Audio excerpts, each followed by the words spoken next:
In this video, I wanted to introduce a brand new community on one of my absolute favorite little pockets in the entire Gulf Coast of Florida. And bonus, this one provides walking access to the beach. Real quick, for those that don't know me, I'm Adam Hancock. I have a real estate group in Southwest Florida, and I put out daily videos on Florida relocation and investment assistance. And for access to over 90 videos in the last 11 months and counting.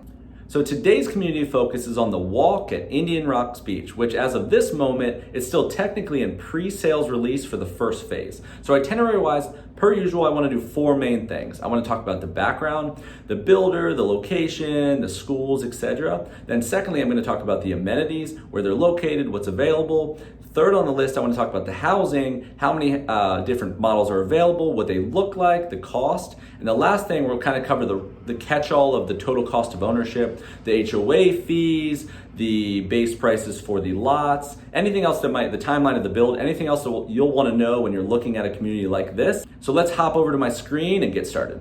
Okay, the walk at Indian Rocks Beach. So this is another one built by Morrison Homes, which is the same Arizona-based builder, very large builder that builds all over Sarasota. They're in Tampa. They build all the Esplanades and Lakewood Ranch and Palmer Ranch and South. We've talked about them a lot, but this one I thought was really unique, so I wanted to mention this one specifically. But just for context, the style and everything is going to be that right in that alley of all the Esplanade communities they've built. Very similar type of stuff. Locationally is the big hitter here. So this little pocket, this is an Indian Rocks Beach. And this little pocket I think is really special. It's a very quaint, nice area. So your appeal here really is this is really that greater Tampa Bay, St. Petersburg area. So where you're located is you're right below Clearwater, and you're on the Gulf Coast, kind of hugging that beach coastline that goes from St. Pete Beach, Tierra Verde, St. Pete Beach, Treasure Island. So it's that same coastline, kind of like how the southern neighbor of Siesta Key to Longboat to Bradenton Beach does. Similar theme, right? So what you're basically doing is you're full on in that really the Pinellas County greater area, but this would be considered greater Tampa Bay. If you're going to be up here on this beach, this is basically the beaches of Tampa, since Tampa's inland. So if you live in Tampa, your beaches are over here, and this one is located kind of above Reddington. So what it puts you is it's 7 miles from Clearwater, so very close to Clearwater. Dunedin's lovely, Safety Harbor is great. There's some really nice areas around here.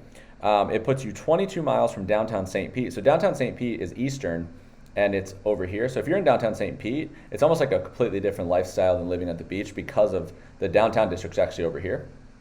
So 22 miles from downtown St. Pete. And then if you're going over to downtown Tampa, you are going to be 27 miles. So this is Ybor City, you have Channelside, downtown. But you can kind of see here, so that kind of contextualizes the location, and your appeal is going to be wanting to be close to the St. Petersburg stuff.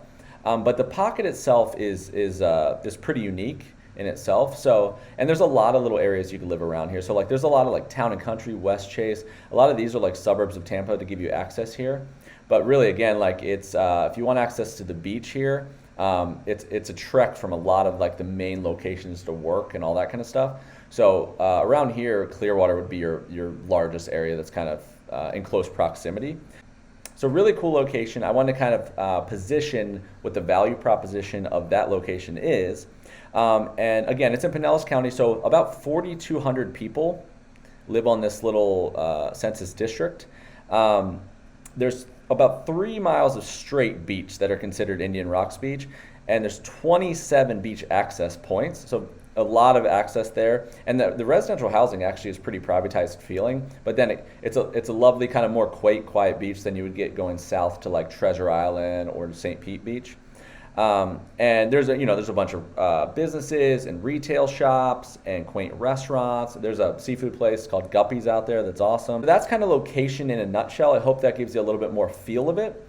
Now I want to hop over and talk schools for a minute. So school-wise, a lot of people trying to live on the beach aren't really heavily weighing schools, but that's not always the case. So I wanted to at least mention them. So elementary school-wise, you have Bauder Elementary. So that's a really high-rated school. You'll see a lot of elementary schools that are really high-rated in great locations. The problem with being coastal, because of the amount of people that are living on the beach and also have young children, the problem with being coastal is a lot of times it's hard to find a strip of public schools from elementary all the way through high that are nice.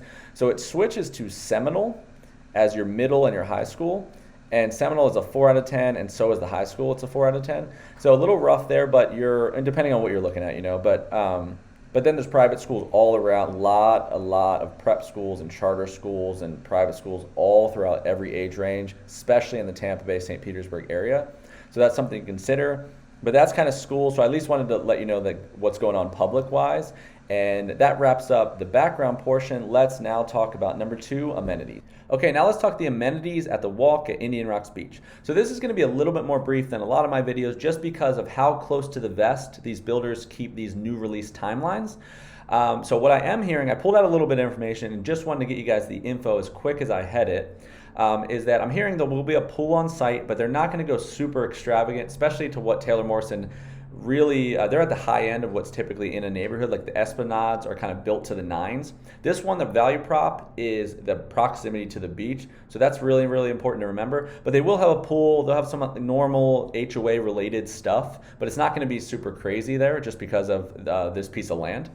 So proximity wise, you are directly across the street. So this is kind of going to be in essence, your backyard. I'm going to hop over to a map and show you a little bit more contextually exactly where it's at. But I did want to show the development is supposed to be on one side, beach is the other. So when you walk across the street, there's a direct public beach access right there. So it's not even like you have to go into in between people's houses or anything. This is positioned right by a public access. Indian Rocks Beach is lovely. You can kind of see the way that it's positioned. It's not like Siesta Key where it's a big walk down to the water or Treasure Island, but it's that narrow strip, which is more my style, like Paso Grill or Lido Key. So I think it's really, really nice where they put this. And let's hop over to a map real quick before we move on to housing. Okay, so as you can see here, this is going to be, they haven't given an exact address, but this will be what you're looking at. And if the satellite even gives a better view, is this is here and your beach here, and then you have a lot of like these high-end high rises and stuff here, but you can see that the ability just to simply walk across, it's not even like really a biking distance, is a huge value add, because even getting a couple miles away, depending on the commute, it can be a trek. So I think I just want to drive that home. That is your amenity. You do have a pool, but this is the amenity. So I think that does the trick. And now let's hop to our third section, housing.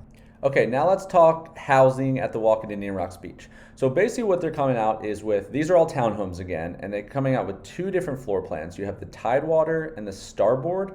They're both pretty similar. So you have one at about 930 square feet and one at about 980 square feet. And they have some unique touches. So although they are townhomes, they have some unique things they did with them, which is gonna get you to the price point I'm about to mention here. So I would flick through some pictures, but I wanna hit you with some crucial takeaways.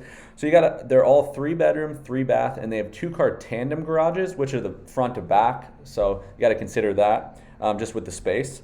But then they have some like really nice things they did to give them some luxury touches. So they have a 10-foot ceilings. They have designer kitchens. They all have balconies. The owner's suite is a private in-suite. So again, it's a 3-bedroom, 3-bath, but the owner's suite is a private in-suite, which is nice. And notably about these, which is really unique, is every single unit has its own private elevator, which is kind of cool because of the shape of them and them being 3 stories. So the price point, what they're thinking of coming out at, now this isn't fully released, but they think from the $600,000 to $700,000 with some shades of gray there. So that would be your shopping range. So I do know that, we don't know the exact pricing yet, which I can relay later, but I do know that is their current pricing. And let's take a look at some pictures. I'll talk about availability here in the next section, but let's take a look at some pictures before we move forward. Okay, so I'm just gonna flick through some pictures here so you can get a sense of the style. So the garage, I did wanna note, so since you're doing tandem parking, kind of entering the house there, they've built kind of this storage out here. So if you're going from a bigger place, closet, it's kind of nice to note that because some aren't as smart as that. So you lose some space. So they're gonna have designer kitchens. There's some upgraded appliances that go with that. The one thing I did here is that they haven't decided quite yet if they're gonna allow you to do normal semi-custom upgrades on your individual units. They haven't decided if they're gonna all spec or if they're gonna do that. Taylor Morrison's traditionally never an all spec, but in this one just being unique and being the townhome development, they might do high-end all spec, but that hasn't been released yet, so that's just a note. But you can kind of see a nice style, so God forbid they didn't, it's a nice style. But here's your balcony, nice sliders, and these are pretty roomy, right? These are just under 2,000 square feet. you kind of get a sense of the floor plan. And the major difference between the two models is going to be the floor plan layout, because they're 50 feet apart in actual total square footage. So I hope that's helpful. Now let's hop to our last section related to timeline and prices and that kind of thing. Okay, in our last section, I usually like to kind of give context to anything else that might be relevant, like how you actually would go forward in doing something if you wanted to, fees, that kind of thing. So because, again, the sensitive nature of the release timeframes, let's talk about kind of the timeline and the logistics first. So what they're doing right now is they are on a VIP pre-release, which a lot of these communities will do because of the demand right now, and they try to ramp up this whole thing, get an idea of how much demand there actually is. So they're on a VIP pre-release, which you can kind of get in a reservation type of deal. So the cool thing about what's going to happen here is, because of the nature of the type of place this is going to be, and them not knowing if they're going to do 100% spec homes, is that there's going to be, I believe on the day one of sales, there is at least a few different completed models that you can actually purchase. You do not have to do the full build, and these are going to be faster timelines because they already have this kind of conceptualized in advance.